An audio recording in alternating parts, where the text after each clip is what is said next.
सभी प्रिय दर्शकों को हार्दिक प्रणाम और हमारे YouTube चैनल डिजिटल महात्मा पर आपका स्वागत है। आज हम एक अति महत्वपूर्ण और ज्ञानवर्धक विषय पर चर्चा करेंगे जो महर्षि वेद व्यास द्वारा रचित गरुड़ पुराण के संदर्भ में है। यह ज्ञान जीवन मृत्यु के चक्र और आत्मा की यात्रा के बारे में है। इस ज्ञान के माध्यम से हम समझने का प्रयास करेंगे कि कैसे मनुष्य की मृत्यु होती है और किस प्रकार आत्मा शरीर से अलग होती है।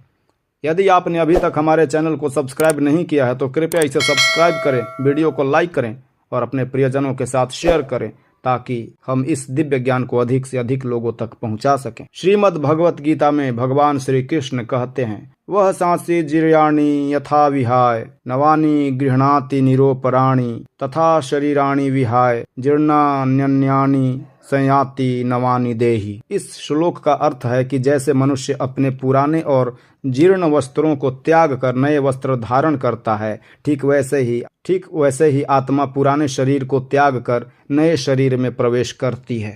यह जीवन और मृत्यु का चक्र अनवरत चलता रहता है।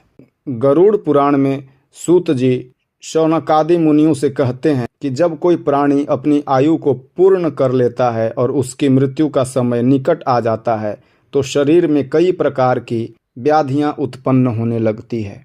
यह व्याधियां मस्तिष्क, आँखें, कान, नाक, हृदय, पेट और अन्य अंगों में हो सकती है। शरीर कमजोर पड़ने लगता है, हृदय की गति रुकने लगती है और व्यक्ति को अत्यंत कष्ट का अनुभव होता है। इस समय आत्मा शरीर से बाहर निकलने के लिए तैयार होती है। व्यक्ति को अपने जीवन की सारी घटनाएं, अच्छे और बुरे कर्म एक चलचित्र की भांति दिखाई देने लगती है। प्रियजनों से विदाई का समय होता है और उसे अत्यधिक कष्ट महसूस होता है क्योंकि वह अपने प्रियजनों से कुछ कहना चाहता है लेकिन शरीर की दुर्बलता के कारण वह कुछ कह नहीं पाता। जब आत्मा शरीर से निकलने लगती है तो शरीर के पांचों इंद्रियों की शक्ति क्रमशः समाप्त हो जाती है। इसमें श्रवण शक्ति, सुनने की क्षमता सबसे अंत में समाप्त होती है। मृत्यु के निकट आते ही आत्मा को खींचने के लिए यम के दूत आते हैं, उसे शरीर से अलग करते हैं। मनुष्य के शरीर में 9 द्वार होते हैं, 2 आँखें, 2 कान, 2 नासिकाएं, 1 मुख, मल मूत्र त्यागने के 2 द्वार। इसके अतिरिक्त एक और महत्वपूर्ण द्वार होता है जिसे ब्रह्मरंध्र कहा जाता है, जो सिर के मध्य भाग में स्थित होता है। यह आत्मा के शरीर से बाहर निकालने का मुख्य मार्ग होता है। तो यह निर्भर करता है कि व्यक्ति ने अपने जीवन में कैसे कर्म किए हैं। यदि वह एक योगी, संत या भगवान के भक्त है, उसकी आत्मा ब्रह्मरंध्र से निकलती है। जो लोग धर्मनिष्ठ होते हैं उसकी आत्मा मुख के द्वार से निकलती है। सत्यवादी और दूरदर्शी व्यक्तियों की आत्मा आँखों के द्वार से निकलती है, जबकि सदाचारी व्यक्तियों की आत्मा कानों के द्वार से बाहर जाती है।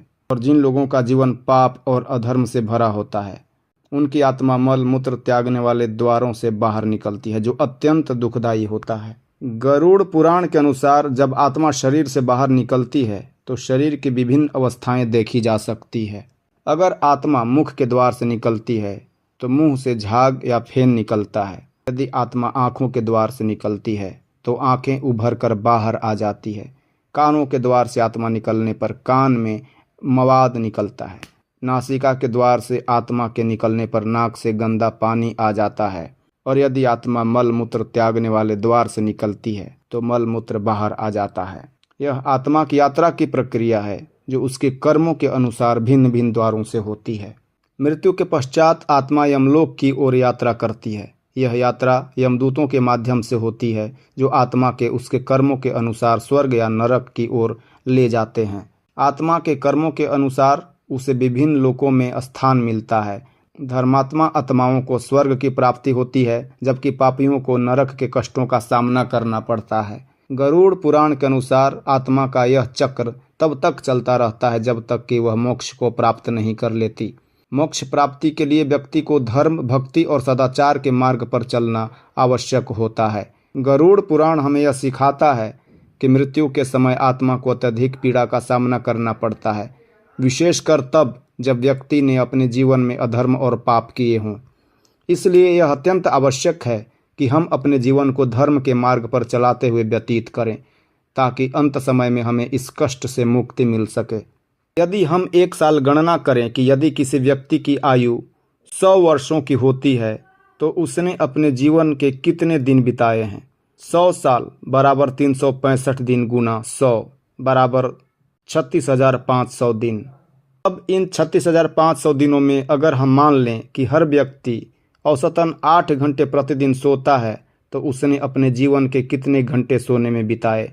8 घंटे गुने 36,500 दिन बराबर 29,02,000 घंटे। इस गणना से हमें यह समझने में मदद मिलती है कि हमारे पास वास्तव में जीवन जीने और सद्कर्म करने के लिए कितना सीमित समय होता है।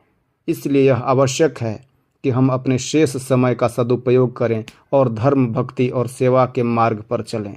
प्रिय दर्शकों, गरुड़ पुराण के इस ज्ञान से हमें सीखने को मिलता है कि जीवन नश्वर है और आत्मा अमर। हमारा यह उद्देश्य होना चाहिए कि हम अपने जीवन में ऐसे कर्म करें जिससे हमारी आत्मा को मोक्ष की प्राप्ति हो और हम इस जन्म मृत्यु के चक्र से मुक्त हो सकें। यदि आपको यह जानकारी अच्छी लगी हो तो कृपया हमारे वीडियो को लाइक करें, शेयर करें और हमारे चैनल को सब्सक्राइब करें ताकि हम आपको और भी ऐसे दिव्य ज्ञान से परिपूर्ण जानकारी प्रदान कर सकें।